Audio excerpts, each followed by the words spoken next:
Buenas tardes, continuando con el programa del coloquio. Hoy día tenemos en la mesa 3, como ha dicho el maestro de ceremonia, al doctor Heraclio Bonilla, de la Universidad Nacional de Colombia, que va a hablar acerca del contrato Dreyfus, José Chaupis Torres, de la Universidad Nacional Mayor de San Marcos, su tema será Pierola en Francia, luego Jorge Ortiz Otelo, del Instituto Río Agüero, de la Universidad Católica, que abordará el tema de la comunidad peruana en Francia, segunda mitad del siglo XIX, y Juan José Rodríguez Díaz, de la Universidad Científica del Sur, hablará sobre la participación francesa en la Guerra del Pacífico. Les pido a los expositores que tratemos de ceñirnos al tiempo, porque el coloquio es bastante nutrido y con el tiempo ajustado. Empezamos entonces con la ponencia del doctor Heraclio Bonilla. Buenas tardes. Quisiera iniciar esta presentación breve agradeciendo a la profesora Isabel Tozán y al doctor Alejandro Neira por la muy generosa invitación que me hicieron para participar en este seminario, seguir aprendiendo y eventualmente compartir con ustedes algunas de las ideas. Miren, para mí es particularmente grato que la invitación venga de la Universidad de Burdeos, en Francia. Mi larga estancia en ese país empezó justamente en Burdeos, en Talence, donde de la mano del profesor François Chevalier y de Noel Salomón empezaba efectivamente a aprender los primeros rudimentos del oficio, de la historia. Cuando la profesora Tozán me anunció el tema del coloquio, me puse a pensar quién de los franceses presentes en el Perú en el 19 y en el 20 era el más significativo. Y por cierto, la lista, como saben muy bien, es enorme. Y en mi campo, el Instituto Francés de Estudios Andinos, por ejemplo, contribuyó desde hace años al conocimiento del país por la invitación que hicieron a destacados cientistas sociales.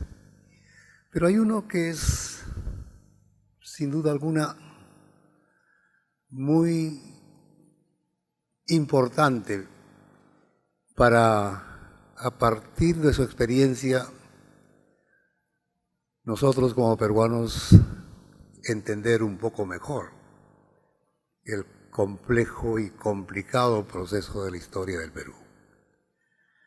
Me refiero al señor Augusto Dreyfus, un comerciante francés que iniciara sus actividades en Perú, en Lima particularmente, en la década de los 60 del siglo XIX. Y por fortuna, los papeles de la familia Dreyfus se encuentran en el Archivo Nacional de París y constituye efectivamente un enorme legajo. Fue Gabriela Vilar, la esposa del llorado gran historiador Pierre Vilar, quien en ese momento era directora del archivo, quien me señaló la importancia que tenía esa documentación. Miren, desafortunadamente, pese a todo el esfuerzo que hice, no podré presentar en el tiempo señalado de manera coherente ni siquiera un problema. De tal manera que, con el permiso de ustedes, voy a limitarme a señalar las coordenadas que me parecen importantes y que uno puede efectivamente abordar a partir del conocimiento de la experiencia mercantil de Dreyfus. Tiene, por cierto, que ver con el guano. El guano de las islas, lo que constituyó el fundamento de la riqueza del Perú entre 1840 y la Guerra del Pacífico, justamente.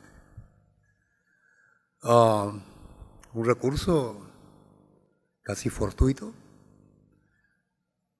que debe su importancia efectivamente a que en la costa peruana no llueve casi nunca, de manera que los depósitos del excremento de las aves guaneras pudieron mantenerse por siglos literalmente. Y antes de 1840 el guano nunca hizo parte del comercio de exportación del Perú. Lo hizo porque Inglaterra en ese momento necesitaba efectivamente mantener un equilibrio entre su crecimiento industrial y el desarrollo de su agricultura, de tal manera que para eso el fertilizante peruano fue muy importante. Y termina esta experiencia justamente con la Guerra del Pacífico, del cual se hablará esta tarde bastante. Bueno, ¿cuáles son las preguntas que a partir de un examen histórico uno puede efectivamente abordar para tratar de dar una respuesta, aunque fuera provisoria, acerca del problema del crecimiento económico? El Perú tuvo efectivamente una situación absolutamente insólita y completamente singular. La propiedad de este recurso perteneció todo el tiempo al Estado peruano, de tal manera que su experiencia permite efectivamente verificar si la idea que el control de un recurso importante por parte del Estado constituye la premisa para su crecimiento, habría que ver por qué razones esta situación, repito, excepcional, no produjo ese resultado. La segunda tiene igualmente que ver con problemas de la teoría económica.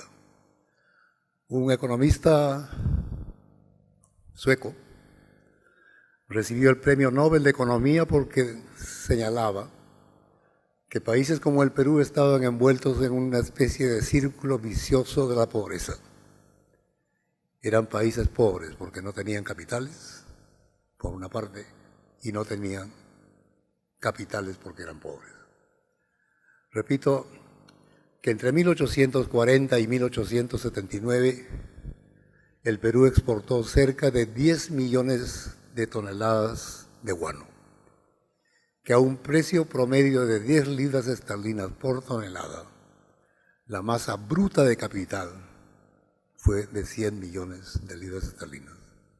Una situación, reitero, absolutamente única, que un Estado disponga efectivamente de esa enorme cantidad de dinero.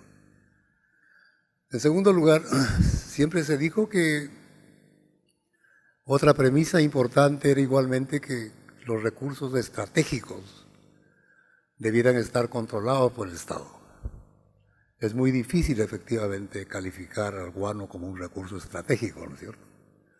Pero puesto que el 75% de las exportaciones del Perú en esas 4 décadas eran de guano y cerca del 70% de los ingresos fiscales provenían de la renta guanera, de una manera u otra era efectivamente un recurso estratégico. Ahora, lo que la evidencia histórica demuestra con contundencia es que pese a esas premisas favorables, el resultado fue completamente opuesto a lo que uno debiera esperar. La explicación de ese proceso es muy complejo y tomaría mucho más tiempo del que requiero. Por lo tanto, a partir de la experiencia de de Dreyfus cuáles son los problemas que uno puede entender un poco mejor en el marco de la historia del Perú. Dreyfus era un comerciante dedicado al comercio menor en la década de los 60. Pero a partir de 1862 llegó efectivamente a ser el principal y casi único vendedor de guano, porque el gobierno de Balta, cuyo ministro de Hacienda era Nicolás de Piérola, desplazó efectivamente a los antiguos vendedores de guano, que eran fundamentalmente ingleses y particularmente la gran firma de Anthony Gibbs, del control que tenían para este producto. De manera que es una situación efectivamente insólita.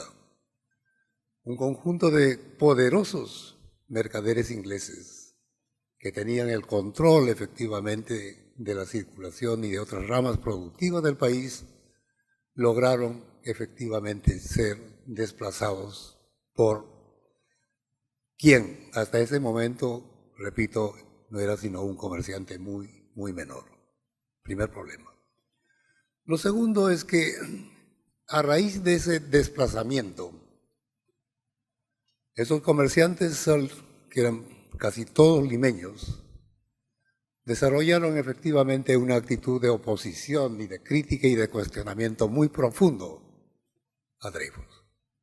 Y esto va a tener particular relevancia no solamente en el campo de la economía, sino sobre todo en el campo de la política, porque uno de los líderes de ese sector mercantil era Manuel Pardo, quien había sido ya alcalde de Lima, que constituye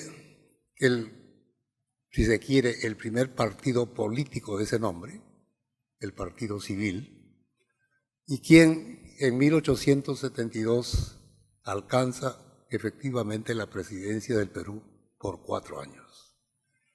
De tal manera que uno puede entender por lo menos 2 cuestiones que están vinculadas con esta situación. La primera es, repito, la polarización política del país. Y la segunda, las consecuencias que esa polarización tuvo. Porque cuando en 1876 Pardo deja el poder político, efectivamente, casi en las vísperas de la guerra del Pacífico, su sucesor precario, Nicolás de Piérola, quien se había proclamado además dictador del país, no pudo efectivamente, como consecuencia de esa oposición, obtener los recursos necesarios para, entre otras cosas, financiar efectivamente la defensa del Perú en el contexto de la guerra con Chile. En los documentos del Fondo Dreyfus de París, Pardo efectivamente describe con mucha crudeza los múltiples incidentes que tuvo a raíz del monopolio del guano, sus dificultades hasta 1879, incluso después. ¿Cuáles eran los adversarios y los oponentes de Dreyfus que permiten otra vez entender efectivamente la encrucijada de la experiencia peruana? En primer lugar, como ya lo dije, los antiguos consignatarios.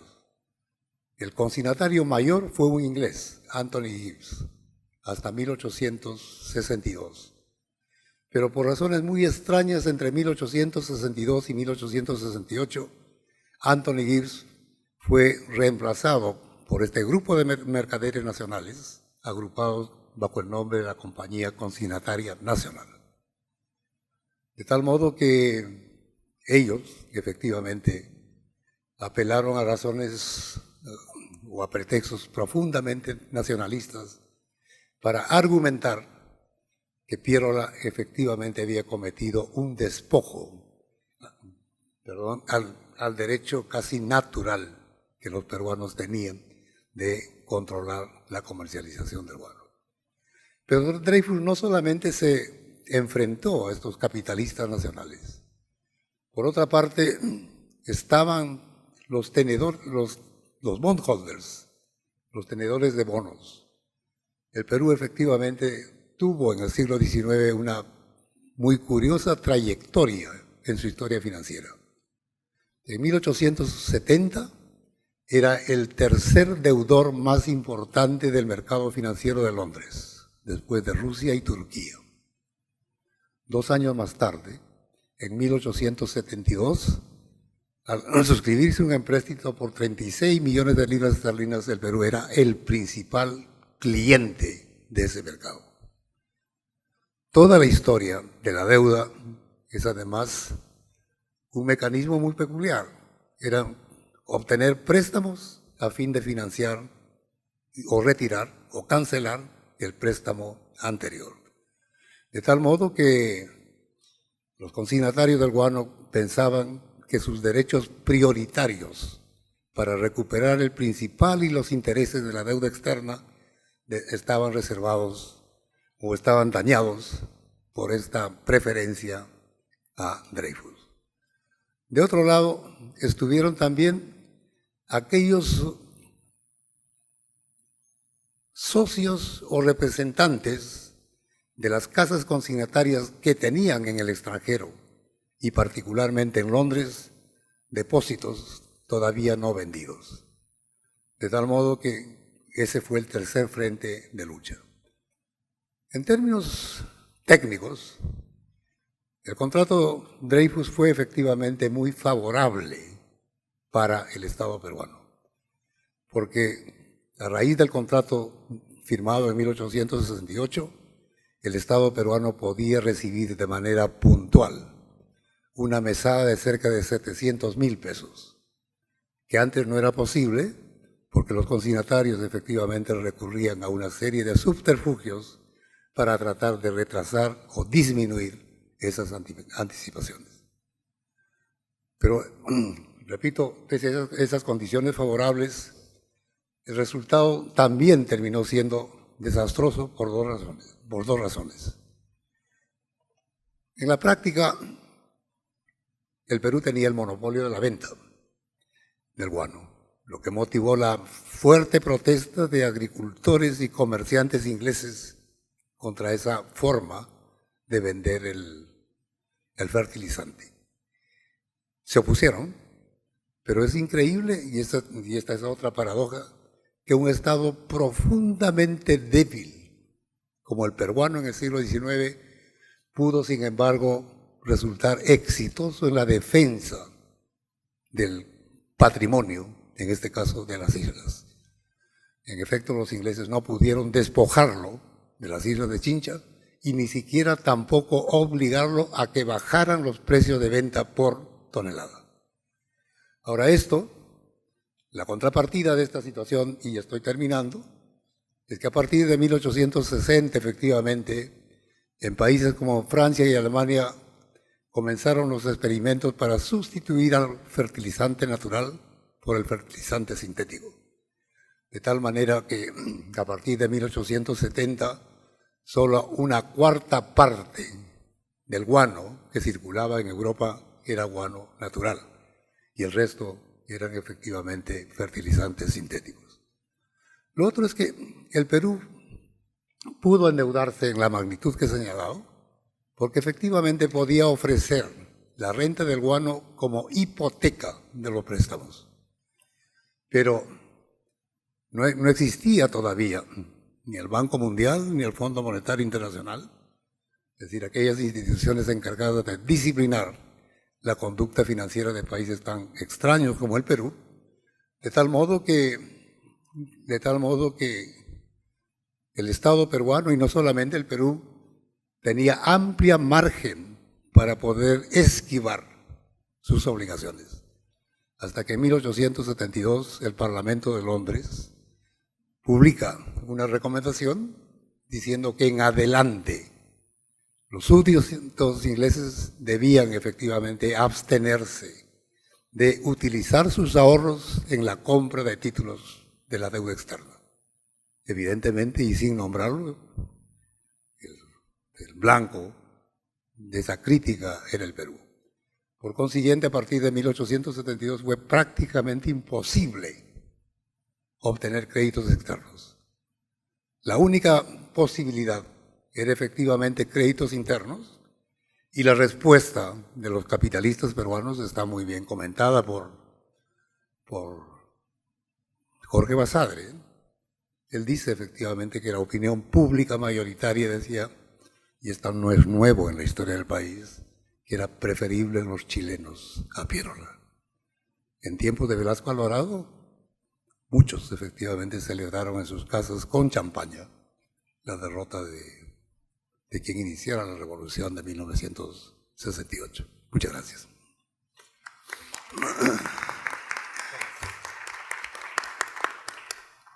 Ahora la participación del profesor José Chaupis Torres.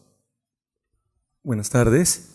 En primer lugar, me sumo a los agradecimientos hechos por el doctor Heraclio Bonilla en la persona de Alejandro Neira, director de la Biblioteca Nacional del Perú, también Isabel Tauzán, coordinadora de este coloquio tan importante en la Universidad de Bordeaux. Y bueno, el tema que presento el día de hoy, traje unas imágenes para compartir con ustedes, lleva como título El Califa en el exilio, lucha política y opinión pública ante la Guerra del Pacífico. Uno de los personajes más controversiales, creo yo, de la historia peruana es Nicolás de Piérola. Tiene tanto defensores como detractores. Un poco los objetivos de esta charla giran en torno a dos aspectos. En primer lugar, es investigar las construcciones discursivas que desde su exilio en Europa elaboró una de las figuras más importantes del panorama político peruano durante la Guerra del Pacífico, Nicolás de Piérola. Entonces, ¿cómo voy a enfocar esto que se llama política exiliar? Bueno, lo voy a enfocar a partir de lo siguiente. La idea es un poco observar su accionar político como emigrado a través del análisis de la prensa. Vamos a utilizar periódicos, ¿no? Complementariamente correspondencia privada. Debo hacer mención que aquí la Biblioteca Nacional guarda el repositorio del archivo Piérola. Realmente es una joya invalorable este archivo, gracias a Gerardo Trillo, historiador sanmarquino, puede tener acceso a sus cartas que son realmente impresionantes. Complementariamente haré también uso de documentos oficiales para comprender las repercusiones que tuvo durante los años de ocupación del Perú por parte de Chile la figura de Nicolás de Piérola, pero desde el exilio, en Francia básicamente.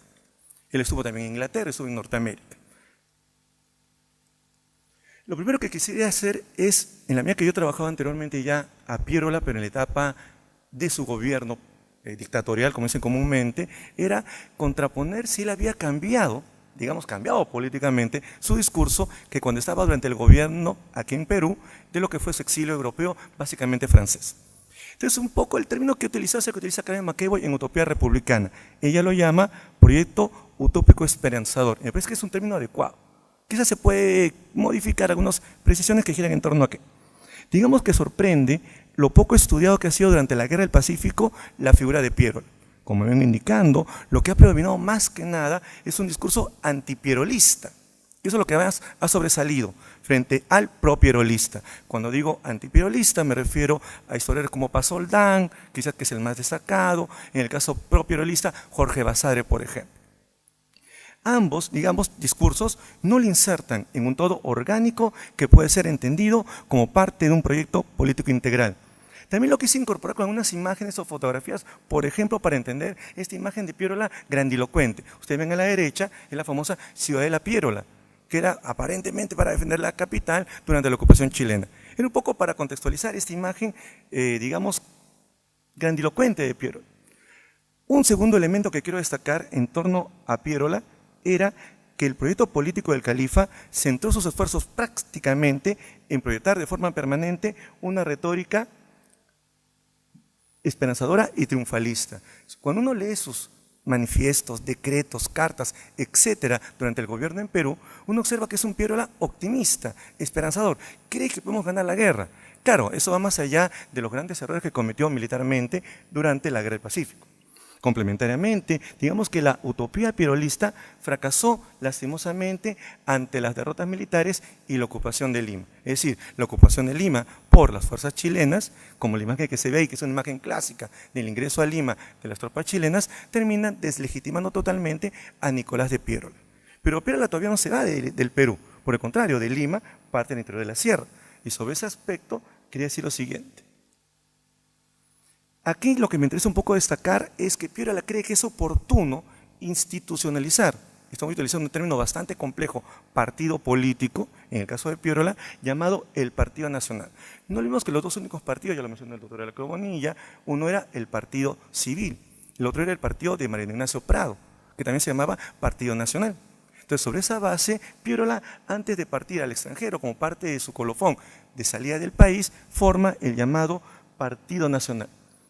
Como indica acá, después de la ocupación de Lima, funda el Partido Nacional, el cual él se abstiene de presidir. Dice que por el contrario, en la medida que él ya se va del país, deben ser sus correligionarios los que tomen la conducción del partido, lo cual no es cierto tampoco. Luego, se hago una cita en torno a un documento, uno de los textos más interesantes que se aborda, documentación de primera mano de cartas y circulares de Piérola, que no es muy abundante. Uno cuando revisa Basadre, Ulloa, no encuentra mucha documentación del Piérola después que se va del Perú. Un texto que es bastante interesante, ¿no?, que es un clásico de por sí, es el de Dulanto llamado Piérola, del año 1947, que sí tiene varias cartas de difícil acceso, de archivos privados, que vale la pena presentar, como esta, por ejemplo. Él señala en esta circular de Piérola del 25 de enero de 1882, antes de partir del Perú con rumbo a Europa y Norteamérica, que los hombres pasan y declinan. Los intereses públicos que dan vida a los partidos no. Ahí se ve claramente la necesidad de Piérola por institucionalizar la corriente política que él tiene. En ese sentido, hay un sentido muy positivo hacia Piérola más allá de las derrotas de las campañas militares. Aquí quise colocar, y aquí voy a utilizar a partir de esta imagen para adelante, gran parte de un diario chileno llamado El Ferrocarrilito. Lo he extraído de la tesis de magíster de Patricio Ibarra, químico chileno, de la Universidad Bernardo Higgins, quien se trabaja en el tema de caricaturas políticas durante la Guerra del Pacífico. Aquí se puede ver, por ejemplo, la imagen de Piérola y cómo, dentro de los imaginarios discursivos de prensa caricaturesca, política, se burlan de Piérola constantemente, haciéndolo tildar de loco, de una persona que escribe maniáticamente decretos por doquier. Por eso me interesaba mucho también contrastar diversos imaginarios en torno a la figura de Piérola. Por ello es que Piérola emprende su viaje a Europa. El 5 de abril de 1882 lo hace a Francia, a los Estados Unidos, para exponer ante sus gobiernos su posición que era contrario, ¿no?, a la paz, concesión territorial y favorable principalmente al pago de una indemnización del Perú a Chile, buscaba el que fuera lo menos costosa posible, ¿ya? Aquí cito otra carta interesante, ¿ya?, que hace mención Dulanto en su publicación, que he hecho referencia hace unos minutos atrás. Es una circular de Aurelio García y García, que forma parte del comité directivo del Partido Nacional recientemente fundado por Nicolás de Piérola. Él dice aquí: su permanencia en Francia e Inglaterra ofrecen la seguridad de que este viaje obedece a un desenlace acordado para poner término a las calamidades que asolan a nuestra infortunada patria. Aquí lo que me interesa es ver la forma como se construyen los imaginarios y las representaciones en torno a cartas, documentos oficiales y prensa. O sea, algo muy particular que tienen los que le escriben a Piérola, en las cartas que están aquí también guardadas, es que hay mucho respeto hacia su persona. Hay mucha empatía con el discurso esperanzador de Piérola cuando era el gobernante principal aquí en el Perú. Lo que he colocado aquí es otra imagen del ferrocarrilito, ¿no?, que hace mención un poco esa imagen negativa de un Piérola que está temeroso ante la inminente ocupación chilena de la capital, puesto que está debajo de las faldas de una mujer. Durante su estadía en Francia, Piérola fue entrevistado por la Estafeta, donde se le pregunta sobre su vida de lujo. Piérola no solamente tiene que enfrentar a las facciones políticas dentro del país, también tiene que enfrentar a las críticas que vienen desde el Perú con relación a su viaje a Europa. Una de las críticas más fuertes que le hacen es la vida de lujo y boato.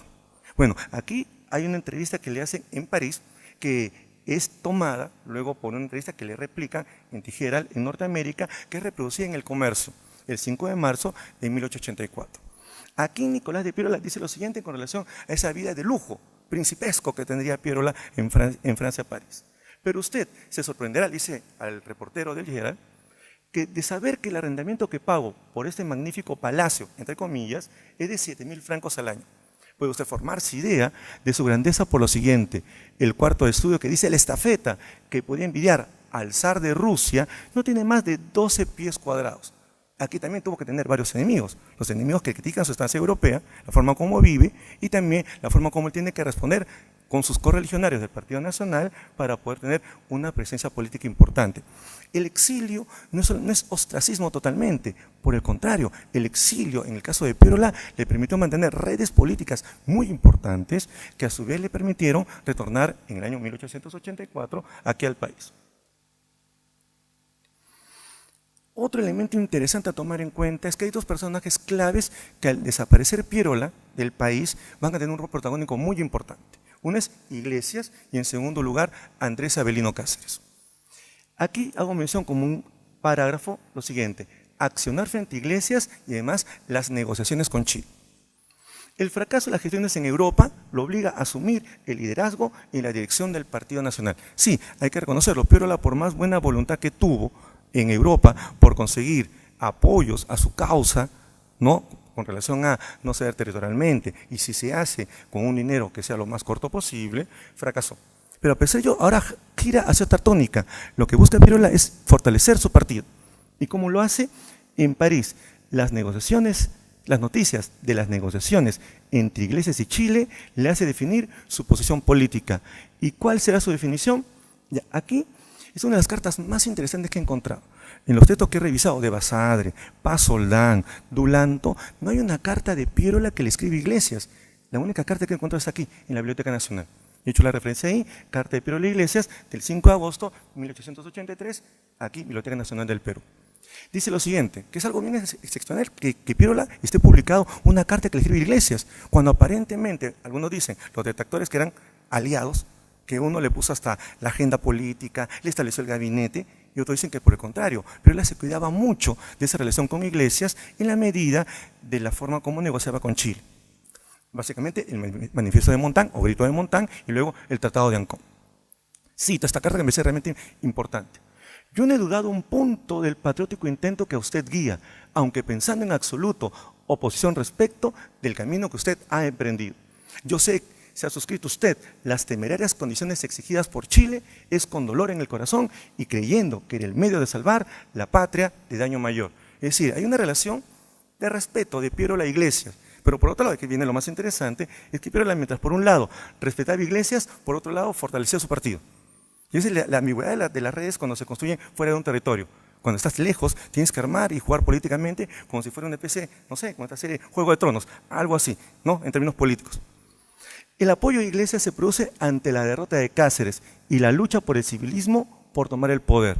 Entonces vemos ahora un Iglesias que tiene un apoyo con Chile porque es derrotado Cáceres.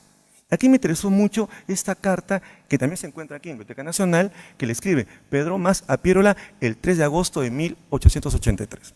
Él dice lo siguiente: ciertamente, señor, que es duro lo que se ha hecho, pero ante la nueva actitud que tomaba el civilismo después de la derrota de Cáceres, a fin de seguir bajo una entidad política perpetuándose en la sombra de poder con la que han perdido en el país, es una crítica fuerte al partido civil, ¿no? Creo que la actitud nuestra ha venido a salvarnos, desde que parece fuera de toda duda el reconocimiento oficial del gobierno de Iglesias por Chile. Es decir, Piérola ordena a sus correligionarios del Partido Nacional que acepten, no apoyen abiertamente, pero se acepten lo inevitable, que Chile está negociando con Iglesias, en contraposición del espacio político que tendría el Partido Civil ante la derrota de Andrés Avelino Cáceres en Huamachuco. Aquí hay otra carta interesante, que la cita Dulanto, en donde el comité directivo le escribe para salir de su abstención y participar en las asambleas para la Asamblea Nacional. Es decir, luego que se firme el Tratado de Ancón, eso tiene que ser aprobado por una Asamblea Nacional extraordinaria. Piérola siente que es el momento oportuno para que el Partido Nacional tenga un mayor protagonismo político, tomando en cuenta el descrédito del Partido Civil y el descrédito del partido de Mariano Ignacio Prado. Y pide y ordena 3 puntos claves. Bueno, en realidad son varios más. Yo he colocado 3 nada más. 1, que la elección sea realmente popular. 2, que la Asamblea haya de reunirse fuera de la acción chilena. Y 3, que al entrar en obra el Partido Nacional ponga a salvo el proceder, como se lo sugiere el patriotismo, sin compromiso previo con grupo político alguno ni en terreno alguno. Otra vez la retórica de la patria. Constantemente Piero le hace mención a discursos retóricos de cohesión nacional, de bien común, de patria, de un proyectismo esperanzador que ya era gala de su histrionismo lógico de Piérola durante la etapa de la ocupación, durante la etapa de los inicios de la Guerra del Pacífico. Arenas, que es un personaje también del comité directivo, que es muy influyente, muy importante, ¿ya? Le pide contestar por telégrafo ante la propuesta de conversación con el comité civilista. Aquí esta es una carta también que se encuentra en Dulanto, y lo que me llamó la atención es que cuando vemos políticas de exilio se juega con diferentes medios de comunicación. Uno es la carta, que tiene un elemento muy potente de subjetividad y que crea un sentido de intimidad muy fuerte.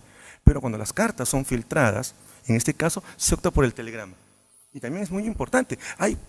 Voy a leer esta pequeña cita que dice: estoy listo por ello mismo, dice Piérola, y él finalmente también es representante de la asamblea que vero el Tratado de Ancón. Pero debemos rechazar todo compromiso que menoscabe absoluta libertad de acción para hacer lo que el patriotismo aconseja. Carta del 16 de julio. Pero lo más interesante de esta carta, que luego le piden a Piérola, por favor, que para la próxima escriba en secreto por telegrama.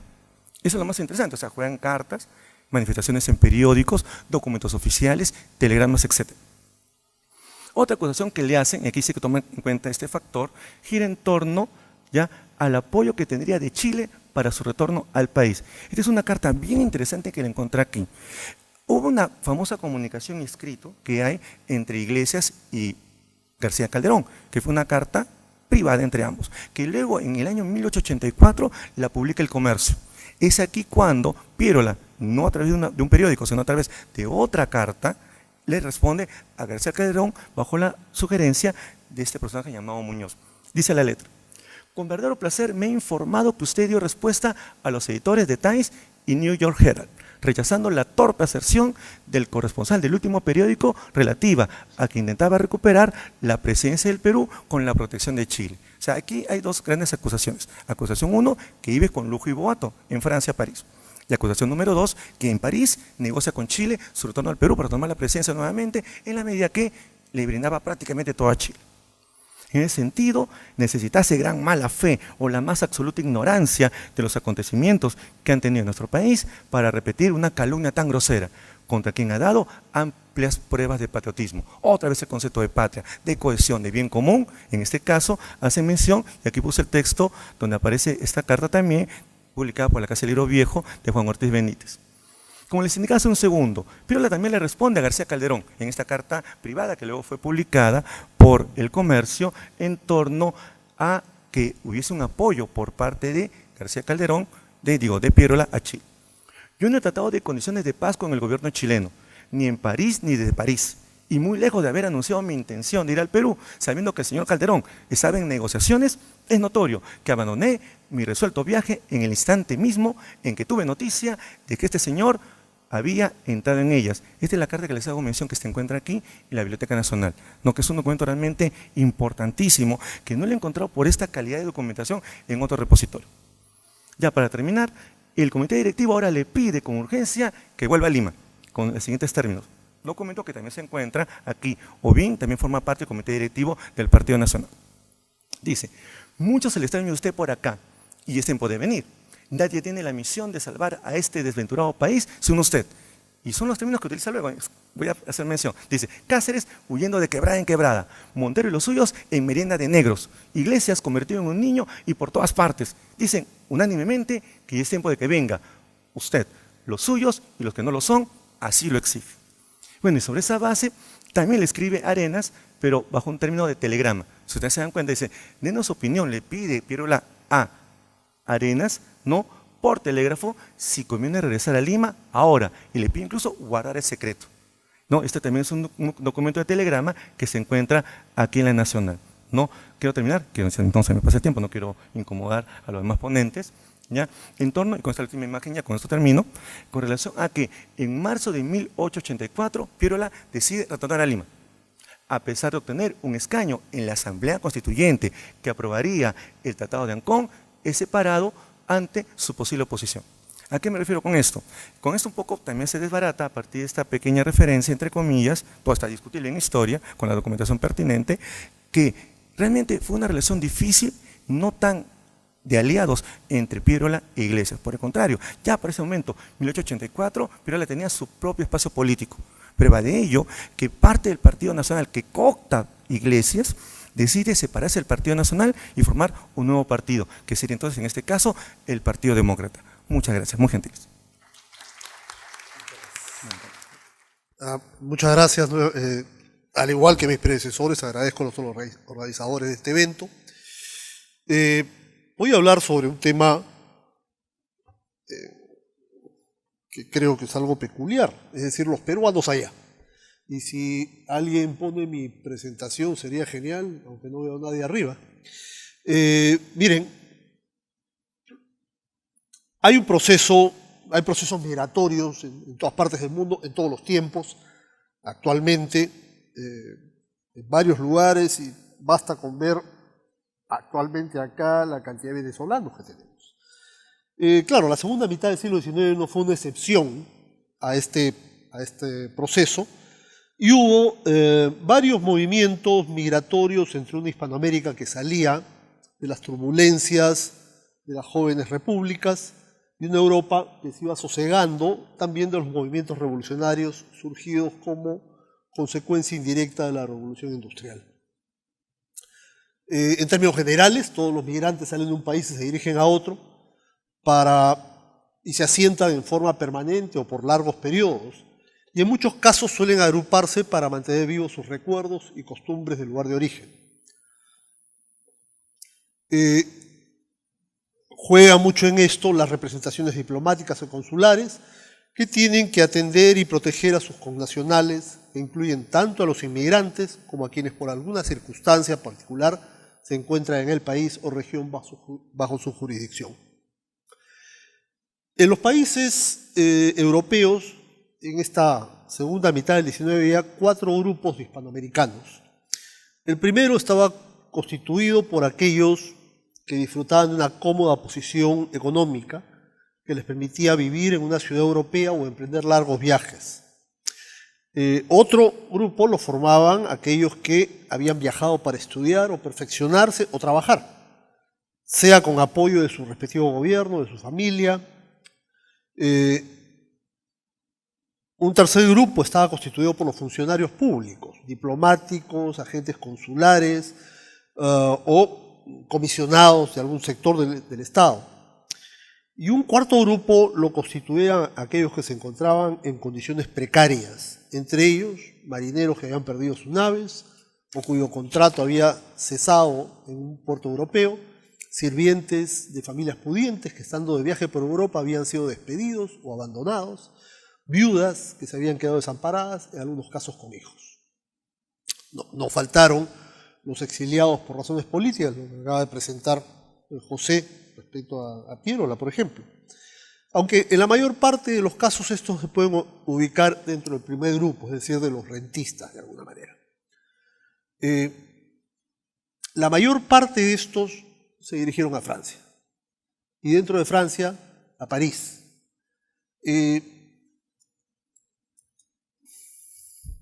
La presencia de extranjeros en Francia se va a ir incrementando a lo largo del siglo XIX, después de las convulsiones políticas que siguen el año 1830 y el 48. Los censos quinquenales de Francia reflejan eso, una población de extranjeros que en 1851 representa el 1.07% del total de la población censada, 35 años después es cerca del 3%. Y en el caso del París, este crecimiento es enormemente mayor, ¿no? Acá hay unas cifras, para 51 tenemos igualmente casi 4.6% y para el 86 casi 7.5% de la población de la región París es extranjera. De esta población extranjera, en promedio, el 2% eran españoles. El grupo más numeroso, hasta la guerra franco-alemana, lo constituían los alemanes. Después van a ser los belgas. En una segunda categoría estaban los italianos, los suizos, seguidos por los británicos y los neerlandeses. Un tercer grupo formado por británicos, norteamericanos, austriacos, rusos y españoles. Sea como sea, los hispanoamericanos figuraban en el rubro otros. Y lo más probable, y de hecho lo que la evidencia muestra, es que se pegaran a este 2% de españoles. Esto, siendo aún pequeña, esta comunidad dio a luz diversas publicaciones, a periódicos como la Ilustración Hispanoamericana, el Americano, el Eco Hispanoamericano, el Hispanoamericano, el Mundo Ilustrado, Europa y América, y Los Andes, Semanario Americano Ilustrado, aparecían en París dirigidos un poco hacia este sector de la población extranjera. A través de estos medios de prensa, de la documentación que se conserva en el archivo de la Cancillería nuestra, en el archivo de la Cancillería chilena y de archivos privados, se puede tener una idea de lo que era esta comunidad peruana en la segunda mitad del siglo XIX. Voy a compartir con ustedes algunas ideas en torno a esto. Esto forma parte de un proyecto más ambicioso, pero sea como sea, creo que algo puedo avanzarles. No, las preguntas que surgen es quiénes conformaban esta comunidad, dónde se instalaron, a quiénes frecuentaron, a qué se dedicaron, retornaron al Perú o permanecieron en Francia. No pretendo hacer un listado de todos los que estuvieron por allá, que fueron un montón, me encontré con un montón de gente. Entre estos, llamemos rentistas, esto es la categorización que he hecho, ¿no? Rentistas, asentados, viajeros, funcionarios, diplomáticos, estudiantes y abandonados. Entre los rentistas hay varios personajes. Un indicio de estos personajes es una colecta que la legación peruana hace a raíz del terremoto y maremoto que destruye el sur del Perú en 1866. La legación invita, no es una colecta abierta, invita a un número de personas a aportar. He copiado la lista, tengo 99 nombres, no todos parecen peruanos, pero entre ellos hay algunos personajes de interés. Los cuatro reúnen 35.000 y pico de francos. El que más aporta es Francisco de Rivero y Ustarriz, con 10.000 pesos. Lo sigue Francisco Canevaro con 4.000, y luego Ventura Marcó del Pont y Felipe Eugenio Cortés, cada uno con 2.000 pesos. El que más aporta es arequipeño Francisco de Rivero, hermano del científico y diplomático Mariano de Rivero. Ha sido cónsul general en Londres y en París, y es ministro plenipotenciario en Francia en esos momentos. Canevaro, que es el segundo aportante, segundo conde de Soagli, miembro de una destacada familia de ascendencia italiana. Había sido diputado por Guarochirí y volvería a serlo después, en la década siguiente. Llega a ser segundo vicepresidente de Mariano Ignacio Prado y eventualmente es ministro plenipotenciario en París a finales del siglo. Ventura Marcó del Pont es arequipeño. Es probablemente quien más tiempo haya desempeñado funciones consulares en París. Lo tengo como tal entre 1852 y 1886. Del que más conozco es de este caballero, Felipe Eugenio Cortés Alcázar, un limeño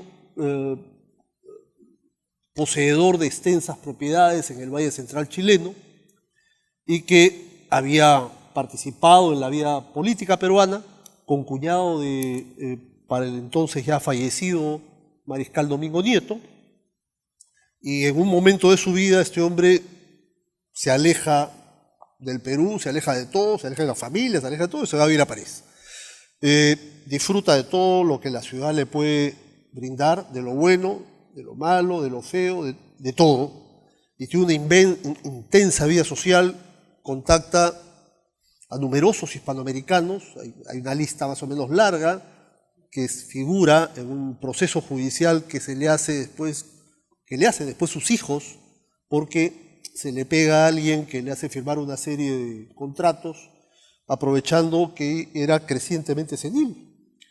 Pero bueno, en todo caso, este personaje me ha servido para entender mejor cómo funciona este mundo de los rentistas peruanos en este periodo. No es el único, por supuesto, hay otro momento en el cual podemos conocer a otro grupo de personas que está en la misma categoría. En 1880 hay un grupo de damas que hace una espada en homenaje al ya fallecido almirante Miguel Grau. La espada está acá en el Museo Naval. Y firman esta espada 4 señoras: Juana de la Puente, Clotilde Candamo, Luisa Canevaro y M.C. de Brais. Obviamente son personas que están en una posición económica importante. Por supuesto, he identificado a cada uno de los esposos. En el primer caso es Juan Mariano de Goyeneche, en ese momento ministro plenipotenciario en Francia.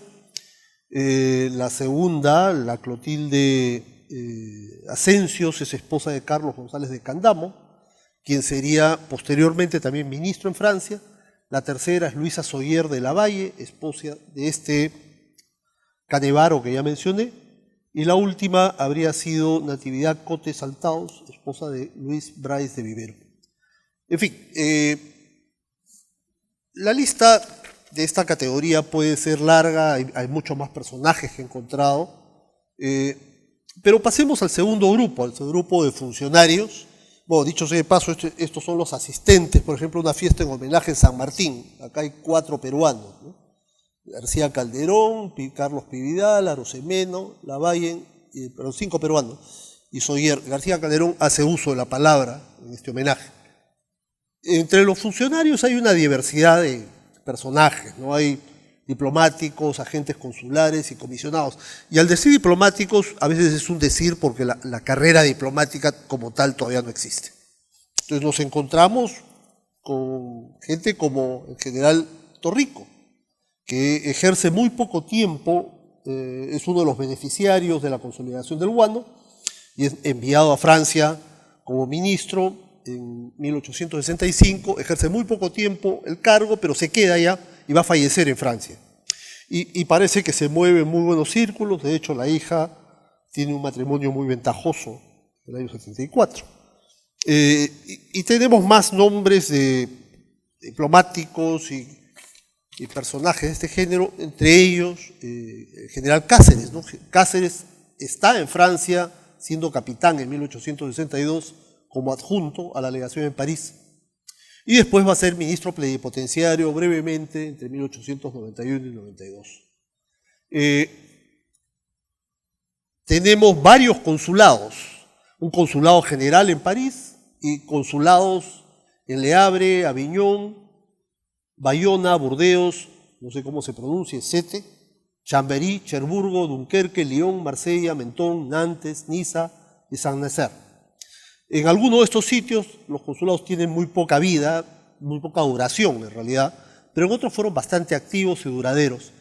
Entre los que, como mencioné, el funcionario consular que más tiempo ejerció fue este arequipeño Ventura Marcó del Pont, pero también hubo varios marinos y que estuvieron en estos cargos, entre ellos estos que menciono: Pedro Garrison, que es el último comandante del Huáscar, y José Sánchez Lagomarcino.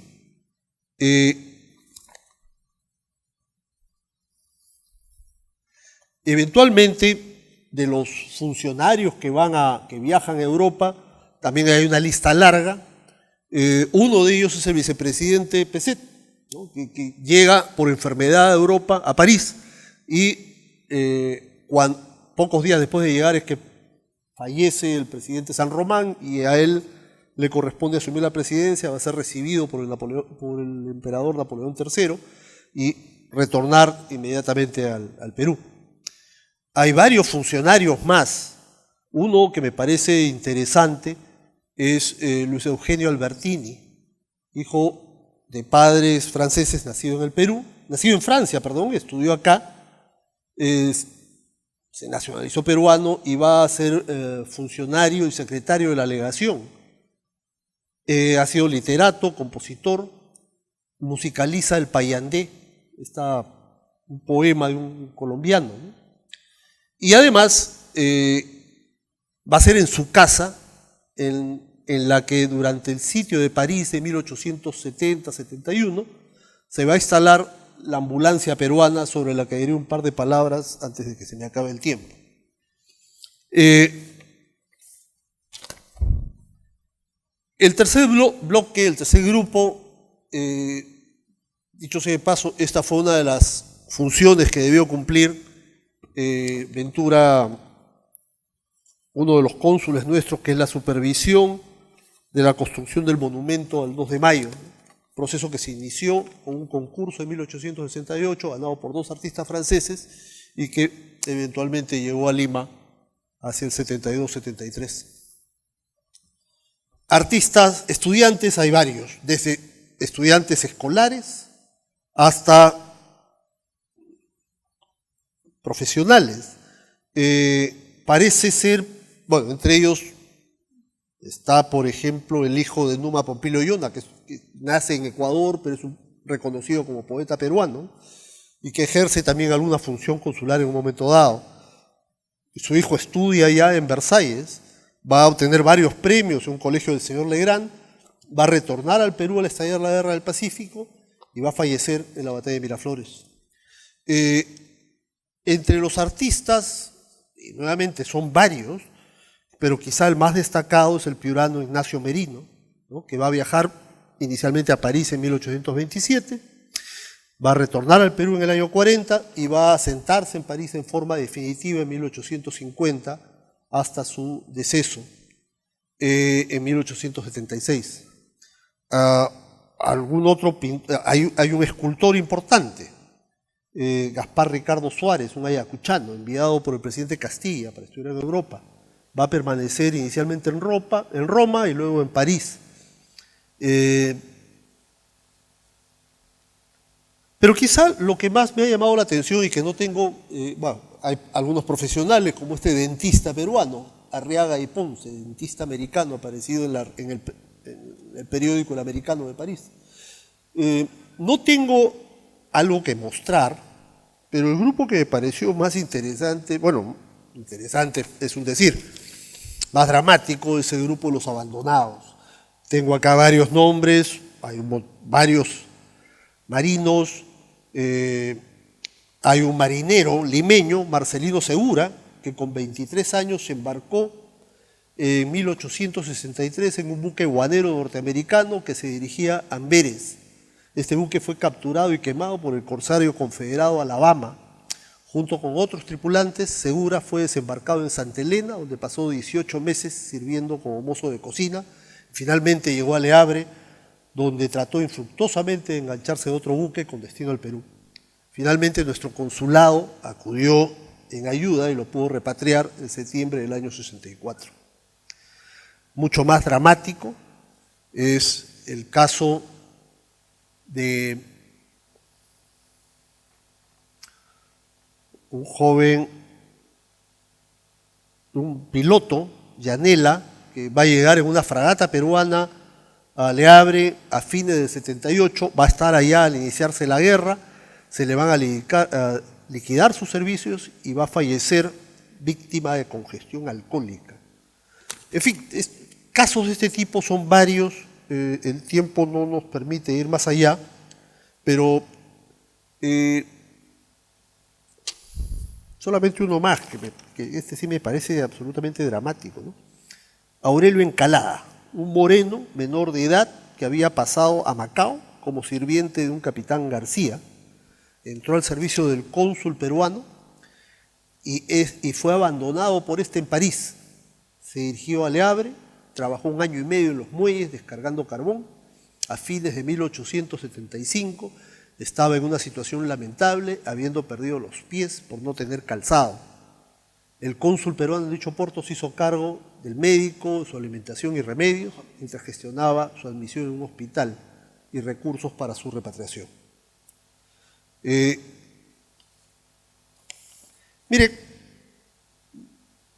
en términos generales, no se sabe cuántos peruanos hubo en Francia en este periodo. Hay un censo, 1876, pero el propio consulado, la propia delegación peruana dice es imposible saber esto.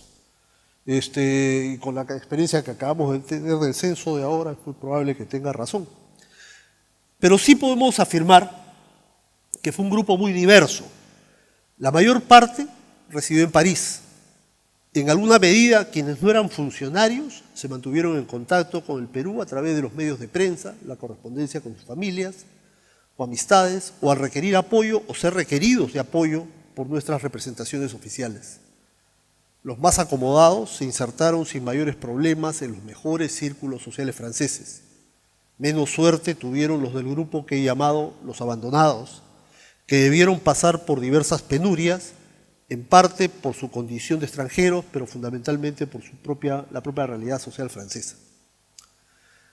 El papel que jugaron nuestras representaciones fue fundamental para que este variopinto grupo humano mantuviera cierto nivel de cohesión y vinculación con el Perú, como lo demuestra la colecta de 1868, los pedidos para venir a defender el Perú durante la Guerra del Pacífico, la espada en honor de Grau, así como el establecimiento de una ambulancia peruana durante el sitio de París, evidencia el compromiso moral que una parte de esta comunidad había adquirido con el país donde residía.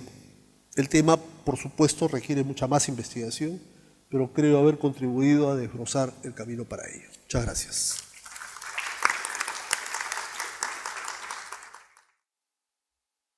Bueno, quería comenzar también agradeciendo la invitación y ahora la aceptación de la ponencia, doctora Tozán y el doctor Neira, haciendo una pregunta al público.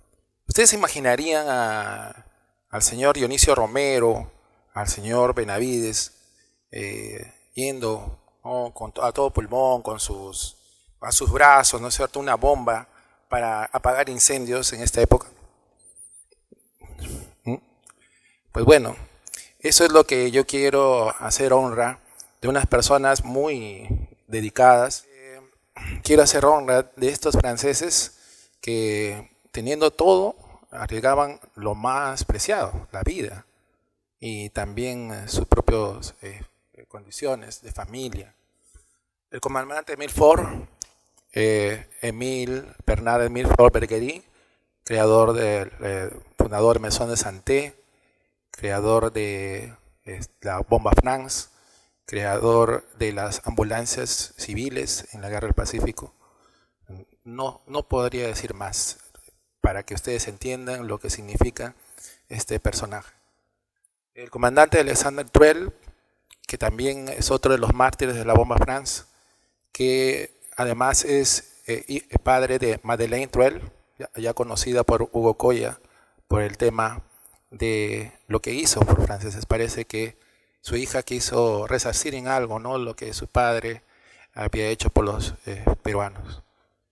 Y estos dos jóvenes que lastimosamente, el año 31, un incendio que hubo mártires, varios bomberos, y después su hermano, a los 3 años, también fallece en un incendio, los hermanos Ochoa.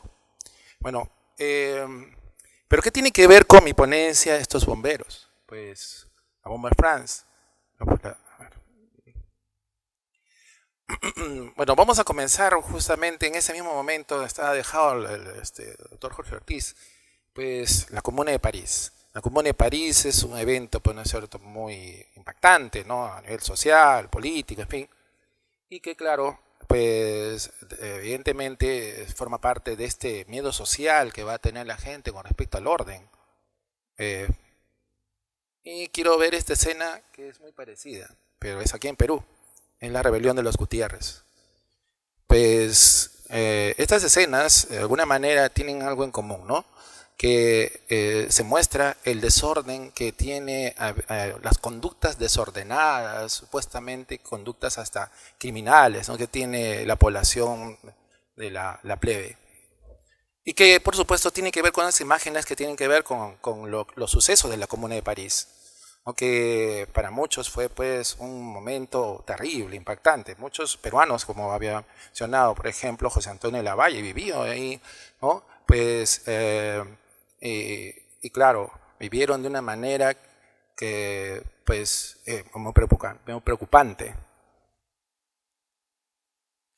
Bueno, parece que esas experiencias, ¿no? Por ejemplo, que se formó guardia de propiedad junto con el caso de los bomberos, también llamados zapadores bomberos, ¿no? O sea, eran militares ahí en Francia, pues también cuidaban el orden. Y en la defensa, ¿no? En el momento tan grave, ¿no es cierto?, que fue la rebelión de los Gutiérrez, ¿no? Los bomberos que ya habían sido formados de la época, ¿no es cierto?, de la guerra con España, que también habían formado estos llamados salvadores, ¿no?, que eran los bomberos que más bien cuidaban la propiedad, ¿no? O sea, porque a veces ocurren esas cosas en los incendios, pues se les había llamado pues para evitar el incendio del Callao en medio de la rebelión de los Gutiérrez. Entonces, esas experiencias en la época del gobierno de Prado cuajaron en la petición, ¿no es cierto?, por parte del gobierno de invitar a los bomberos a formar las guardias urbanas. Como ven en este documento, ¿no?, de que es el peruano, ya se da una ley para invitar a la formación de las guardias urbanas, que es una especie de reemplazo, ¿no?, digamos, de la Guardia Civil, que en esa época está en gestación, de la policía que está en gestación. Van avanzando los años, ¿no es cierto? En 1874 hay una serie de rebeliones, de Piérola, en fin, que generan pues otros desórdenes y están prestos a ayudar, ¿no? Ya que había pues a veces momentos de vacíos de poder, vacíos de orden, bueno, debido a la presencia, ¿no es cierto?, de el enfrentamiento, la guerra civil, en fin, ¿no? Y pues uno de los momentos más angustiantes después del 1872 fue en 1877, pues junto con el episodio del combate de Pacocha, se acusó a los civilistas de generar un desorden social que era debido principalmente a la crisis económica, ¿no es cierto?, que se estaba viviendo en Lima, y muchas personas desarrollaron actos de saqueo, ¿no?, que promovió la ayuda de la formación y la formación de guardias de propiedad cada vez más establecidas. Una de ellas, pues, por supuesto, era la de la Bomba France y de otras compañías extranjeras como Victoria, como Roma, etc. Bueno, y al momento de llegar la guerra, obviamente el problema era que el reclutamiento de soldados, ¿no?, la misma, los celadores, todos iban a ir a la guerra, ¿no?, y iban a ir al sur, y que Lima podía quedar, ¿no es cierto?, sin prevención, sin cuidado, sin seguridad. Motivo por el cual entonces invita a los extranjeros de nuevo a la formación de las guardias urbanas, y por supuesto la principal invitación es de los bomberos porque están más organizados, tienen ya toda una, se podría decir, formación militar, ¿no? En fin. Bueno, y este es el documento que también, ¿verdad? Quería agradecer mucho, ¿no?, a la gente del Archivo Municipal de Lima, Sandro Covarrubias, que lo dirige, también pues a la hermana Juanita, ¿no?, de los Sagrados Corazones, al comandante Arias de la Bomba France, que han ayudado bastante para la investigación. Dentro de estos documentos que han podido encontrar está esta invitación, ¿no?, de la municipalidad a los las bombas francesas y en general a todos los bomberos a participar en las guardias urbanas.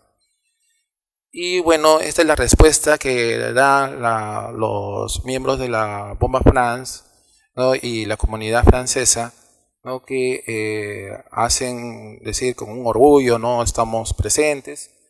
Y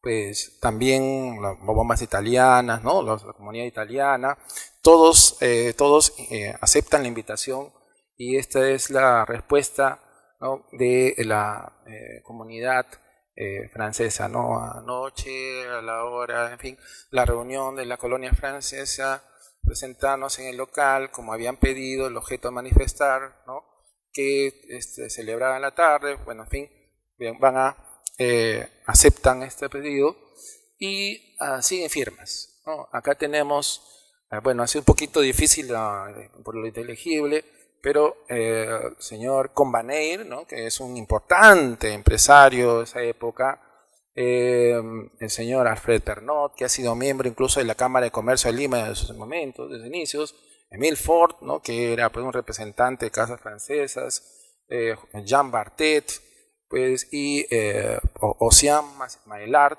que aparte de hacer un importante estudio, ¿no? Sobre el Perú, ¿no? No es muy conocido, sobre Lima, pues también es otro importantísimo empresario, miembros de todos ellos formaron una Cámara de Comercio francesa y formaban parte de la Cámara de Comercio. Entonces ya se imaginarán, pues, ¿no es cierto?, que son personas muy pudientes. Y ellos firmaban esto porque se les invitaba a formar las columnas de las guardias urbanas, ¿no? Esta es bueno, disculpando, ¿no es cierto?, el atrevimiento de usarlas con todo esto, la Biblioteca Nacional, ¿no? Para decir que hay presente, ¿no es cierto?, información, gracias por permitirme esto. Acá tenemos, pues, ¿no es cierto?, a uno de estos personajes que hasta más de los 60 años, ¿no?, siguió formando parte del cuerpo de bomberos y formó parte de la defensa del Perú en el momento de la guerra con España, y por eso el Congreso les dio unas medallas, el distintivo que tienen los soldados, ¿no?, de usar una cinta roja y blanca, y también pues participó en la formación de ambulancias, en la formación, digamos, recogiendo a los heridos en San Juan, en Miraflores, y también después, ¿no es cierto?, formando la Guardia Urbana en un momento que voy a mencionar. Bueno, y esto después es el conjunto básico de la Guardia Urbana, ¿no es cierto? Tenemos a los hermanos Michel, a Jean Bartet en el medio, ¿no? Pues ahí está, joven, de una barba muy amplia, Alexander Truel, los hermanos Truel en general, ¿no?, que eran millonarios, tenían unas ferreterías muy grandes en la región de la Unión, formando parte de este conjunto humano, ¿no?, que se puso, como decían ellos mismos, ¿no es cierto?, a defender el Perú como una segunda patria. Esta ilustración es de la Guardia Urbana española, pero da una imagen de lo que era, ¿no es cierto?, una fiesta de apoyo. Y justamente esto tiene que ver con lo que mencionó el doctor Ortiz, que tiene que ver con el tema del apoyo en el aumento de la Comuna de París. Ahora vamos a mostrar algo muy importante al respecto de eso. Bueno, uno puede pensar entonces que son pocos, ¿no? Pero tan solo los franceses han llegado a formar 4 columnas que llegaron a ser hasta un promedio de 200 miembros de la Guardia Urbana. La población francesa, según los estudios muy importantes, también hay que recordar, quiero recordar esto, nosotros la base de todas las invenciones, sin duda alguna, son los trabajos de Dr. Pascal Rivial, ¿no?, y de Fernando Barrantes, básicamente. Y tenemos pues los testimonios, ¿no? Uno de los testimonios más ricos, evidentemente, es el de Adriana Perriol, ¿no?, y que menciona muy directamente la participación de su hermano, ¿no?, que él se vino como después de un tiempo prolongado, ¿no? Se vieron, como menciona en su libro Manuel, y ella narra, ¿no es cierto?, los sucesos que ocurrieron en esos días aciagos que fueron después de la batalla de San Juan de Miraflores hasta el 17 de enero de 1881, ¿no?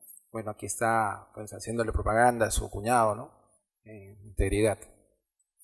Bien, uno de los reportes más fuertes de estos acontecimientos mencionados entre el 15 y 17 de enero son los de Ramsay Sturrock, ¿no?, un miembro de la Guardia Urbana inglesa. Resulta que, digamos que lo que pasó es en una historia menuda e importante, ¿no? Bueno, también quería hacer recordar esto, ¿no? Pues acá tenemos a 2 personajes que, digamos, muy conocidos ahora en la Guardia Urbana inglesa, el dueño de la fábrica Field, Arthur Field, y el dueño y los dos, ¿no? Bacchus y Johnson, ¿no? De la cervecería Bacchus y Johnson de esa época. Todos ellos formaron parte de la Guardia Urbana, como vamos a ver en algunos casos, algunos detalles. Bueno, este es el primer papel que hicieron, ¿no? O sea, las ambulancias civiles. Las ambulancias civiles, como era obvio, los peruanos jóvenes no podían estar en ambulancias porque obviamente tenían que estar en el frente de batalla. Entonces, por eso tuvieron ese papel de apoyo, pues, los extranjeros, ¿no? E inmediatamente acudieron al llamado y formaron las ambulancias civiles. Pues la Maison de Santé pues tuvo un papel muy importante, ¿no es cierto? Ofreció todo el hospital para los heridos. Pues la Bomba France formó una ambulancia completa, ¿no? Y obviamente pues su participación fue muy importante para el rescate de heridos. Bueno, si bien es cierto, esta es otra imagen del famoso libro de Varela sobre Lima en 1872, pues podría dar una idea, pero trasladándonos, ¿no?, a la zona este es el barrio de La Coca, ¿no? Un centro mismo de Lima. Nos trasladamos al barrio chino, donde está la zona de Mercado Central. Pues imagínense soldados dispersos, algunos delincuentes, como llaman en esa época la ES de Lima, ¿no? La Podre de Lima, como son llamados en los referientes, ¿no? Y también, pues, ¿no es cierto?, la población, soldados con 3 días sin comer, ¿no?, que estaban terminando la campaña, pues, y obviamente la población pobre se acerca a la zona de el barrio chino, y donde habían pues fondas, pequeños restaurantes de franceses, italianos principalmente, no los más pobres, no los más ricos, no eran los cafés, no de Girón de la Unión, la Bola de Oro, ¿no?, que menciona Holguín, sino pequeños pulperías, chinganas, y también, pues, ¿no es cierto?, experiencia de comida, y pues se hace el ataque. Mueren muchos chinos, y mientras, pues, estas personas que, según los reportes del Centro de Estudios Histórico-Militares, tienen un legajo en el ejército por su participación, porque así como en el caso de la guerra con España, se pensó darles un merecido, ¿no es cierto?, cargo y pensiones, pero ellos no lo aceptaron. Bueno, y finalmente, en la época del gobierno de García Calderón, se pensaba que en cualquier momento se iba a retirar el ejército de ocupación y que podía tener de nuevo estos problemas. Entonces, para ello, se invita de nuevo a la Guardia Urbana, pero los chilenos dicen, pero ¿cómo están invitando a la Guardia Urbana si ustedes todavía no se ha terminado las decisiones, ¿no? Y pues en El Orden, que es un periódico, ¿no es cierto?, que circulación del gobierno de García Calderón, se habla de las fiestas que están conmemorando el aniversario de Francia, y en estas fiestas se puede ver, por ejemplo, cómo las cosas que hacen son muy emotivas, ¿no?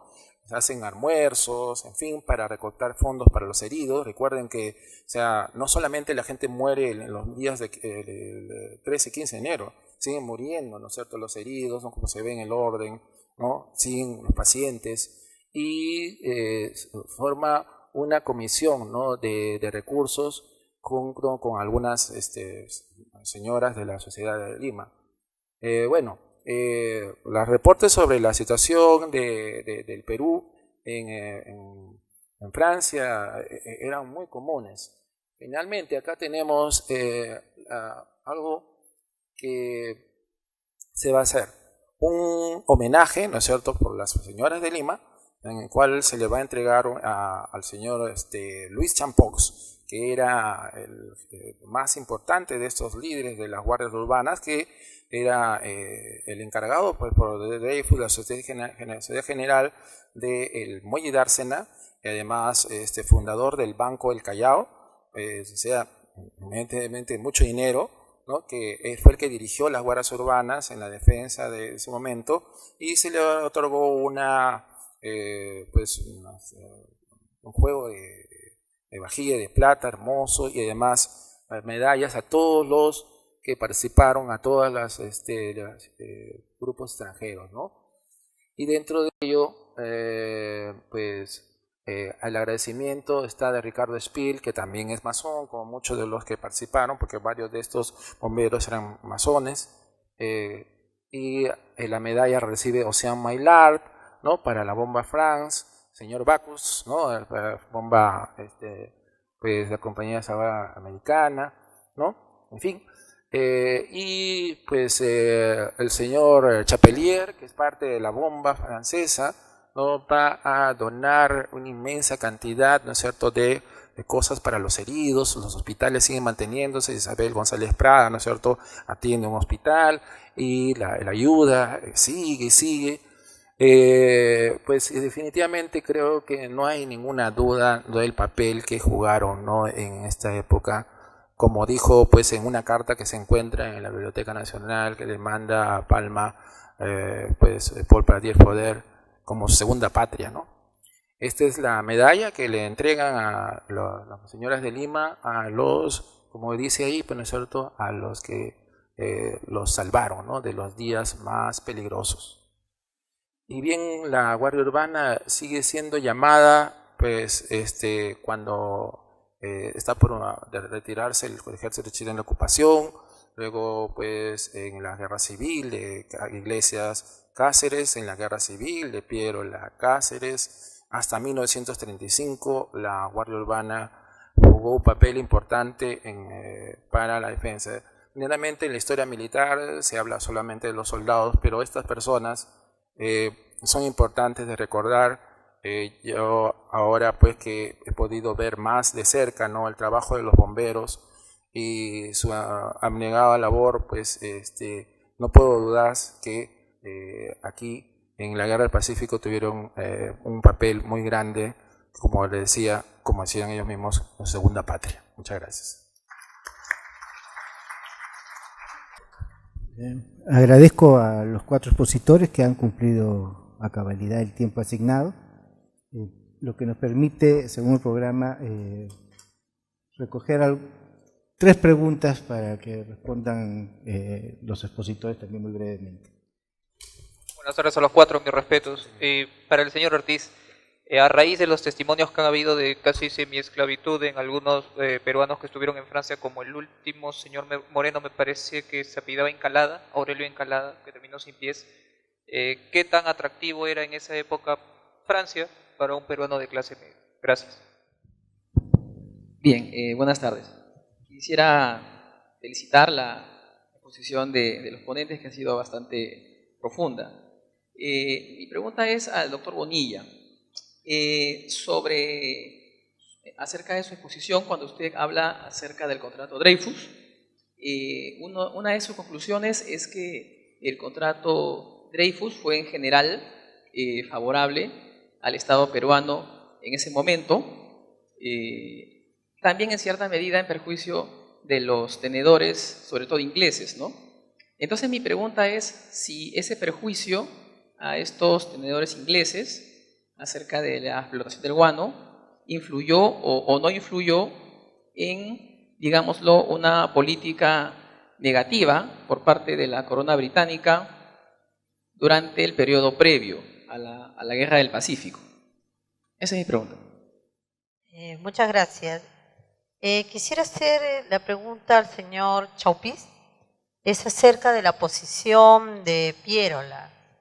Según lo que usted ha mostrado, era una posición ambigua, ¿no? Quisiera que usted pudiera ampliar un poco más acerca de los documentos que ha podido consultar. Muchas gracias. Ya, muchas gracias. Empezamos con el profesor. La pregunta es qué tan atractivo era Francia en ese momento, igual que hoy día. Si tienes plata, una maravilla; si no tienes plata, un desastre. Miren, es que eso ocurre hoy, ocurrió en la Atena de Pericles y seguirá ocurriendo, lamentablemente, es así. Más aún las condiciones sociales, no solo para los peruanos que no tuvieron, para los franceses que no tenían plata, tampoco eran pues maravillosas, ¿no? Hay que contextualizarlo, ¿no? Sí, muchas gracias por la pregunta. Traduce efectivamente una preocupación muy general. Tiene que ver con la actitud del gobierno británico no solamente en el contexto de la Guerra del Pacífico, sino también la independencia.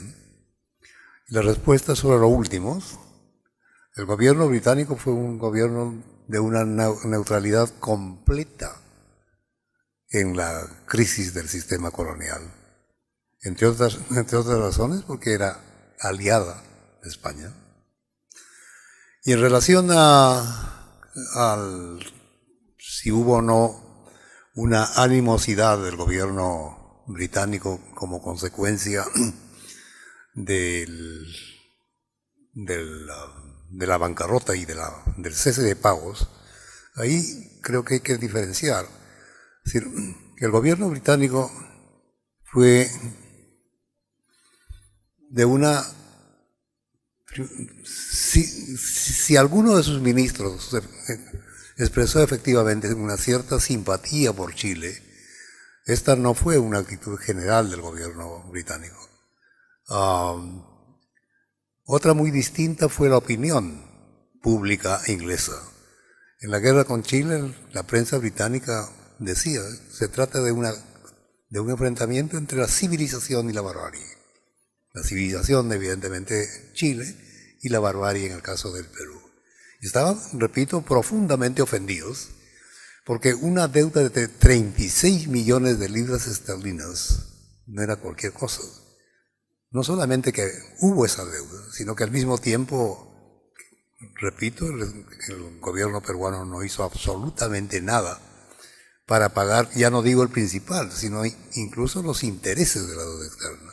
Como sabe muy bien, este asunto se resolvió a raíz del contrato Grace y la formación de la Peruvian Corporation, justamente por la conversión de los antiguos bondholders en accionistas de esa gran empresa británica. El gobierno británico guardaba la esperanza de que una victoria chilena podría permitir que Chile pudiera asumir las obligaciones que había contraído el Perú. El gobierno chileno, por razones obvias, rechazó esta propuesta. Y más aún, las esperanzas que tenía el gobierno inglés, que después de la derrota efectivamente se pudiera reasumir el pago de la deuda externa, fue otra fuente de frustración. La idea del trabajo era principalmente abordar de un aspecto metodológico distinto un tema en particular, que era la política del exilio. Como Piero Layón es gobernante, la forma como se articula a partir de un lugar de exilio, Francia, que también obvié por qué elige Francia en ese sentido, es el apoyo que le brinda Dreyfus a Pierola para estar afincado aquí, y es a partir de este espacio en que Pierola construye una red política que articula Europa, porque también llega a compartir el comité directivo del Partido Nacional, pero también articula el Perú, en una coyuntura en la cual el Partido de Prado está totalmente deslegitimado, el Partido Civil quiere retomar el poder nuevamente y Cáceres está derrotado. Entonces, lo que a mí me llamó la atención mucho era, ¿y cómo reconstruimos esto? Bueno, ahí habría que utilizar tipos de fuentes que no son muy tradicionales para reconstrucciones de carácter político, como son las cartas. Aunque las cartas son muy potentes, por lo que representa como discurso, porque tiene un sentido de intimidad en el cual no están hechas para ser conocidas por muchas personas. Lo que ocurre es que las cartas en muchos casos, luego, como aparece también ahora, no pueden llegar a un periódico que las publica, como la carta que publicó cuando le escribe García Calderón Iglesias, que luego fue publicada por El Comercio. Y es así como Pierola se entera de lo que dice García Calderón sobre él en la carta con Iglesias. Ese era un primer aspecto. El segundo aspecto en torno era otro tipo de fuente complementaria, que era el telégrafo. Porque las cartas, como se ve en el caso de Iglesias con García Calderón, pudo llegar a un periódico que las publicita y las hace conocidas. El telégrafo es un poco más difícil. Además, el telégrafo requiere un tipo de redacción muy corta, muy concisa. Incluso hasta puede salvar en clave. No hice mención de algunas líneas que en verdad yo no las llegué a entender totalmente, porque me parece que estaban codificadas con un lenguaje que solo entendía Pierola y su círculo más cercano. Complementariamente con el telégrafo y la carta, que en un sentido muy íntimo, utilicé también la prensa. como este caso el comercio, y utilicé también complementariamente algunas caricaturas para jugar con varios aspectos que giran en torno a la forma como se ve el poder. Es decir, Chile quiere construir un imaginario contra Pierola, acusándolo, en este caso, de la fuga hacia el exterior. El Partido Civil también quiere reconstruir una imagen contra Pierola, acusando que tiene una vida libertina y ostentosa en Europa, y complementariamente que está pactando con Chile la negociación. Y en ese escenario tan complejo es como Pierola logra mantener una red viva. Nosotros tenemos la imagen muy común que Pierola se va deslegitimado, pero cuando vuelve al Perú es ovacionado en Lima, y luego posteriormente viene su gobierno de la Reconstrucción Nacional. Entonces ahí habría que matizar más bien, y eso yo he visto mucha bibliografía al respecto, que no hay una especie de vacío de donde cuando se va a Pierola se va a Europa y cuando retorna posteriormente en la Reconstrucción Nacional. Y creo que eso es un poco mi aporte humildemente con la documentación que también guarda la Biblioteca Nacional. Muchas gracias. La emoción, me había olvidado mencionar algo que creo que podría interesarle a Ortiz, que es que en estas menciones del orden, una de las cosas que continuamente se menciona es eso, ¿no es cierto? Que los franceses están retribuyendo o devolviéndole al Perú esa idea de apoyo cuando pasó, ¿no es cierto?, la guerra franco-prusiana, que se hicieron aquí una serie de colectas. O sea, la Bomba France se convirtió en un lugar para recaudar fondos, incluso para la, digamos, repatriación de personas, en fin. Y también peruanos, si mal no recuerdo, tenía que ver con la señora Soller, que formaron estas ambulancias en medio de la Comuna de París, y también pues después de eso están bien claramente, ¿no es cierto?, lo tienen bien presente los bomberos franceses, los miembros de esta sociedad, ¿no?, importante en el Perú, ¿no?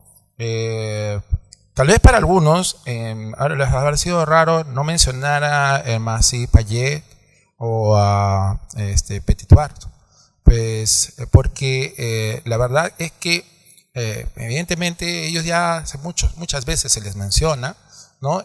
Por supuesto en un trabajo más amplio se le puede mencionar mucho más, pero yo quiero destacar a este grupo de personas que tiene relación, ¿no? Porque, por ejemplo, para que se proteja a muchas personas, la región francesa alquiló el Palacio Torre Tagle, se hizo, como hemos dicho varias veces, donaciones, ¿no?, con su propio peculio.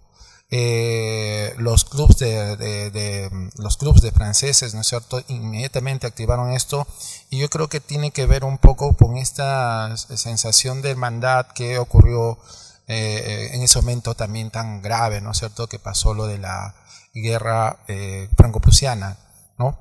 Y claro que también, pero así como había estas personas, también habían otras que eran consideradas más bien peligrosas, ¿no? El periódico que se llama el Journal du Perú, no sé francés, disculpen, pues había sido acusado muchas veces de comunista, porque algunas de estas personas habían formado parte del grupo de la Comuna de París. También el doctor Pascal Guevara ha hablado de Theodore Bert, ¿no? Entonces, que es un tema, un filón que ahorita deseo explorar, ¿no?, de esas personas, porque el doctor, que no debo olvidar, pues recientemente fallecido, ¿no?, Mati Corena, con su libro sobre la comuna de Chalaco, póstumo, nos hace recordar, ¿no es cierto?, estas veces cuando se levantó la bandera roja, ¿no?, en Chalaco, y estos episodios de la Comuna de París.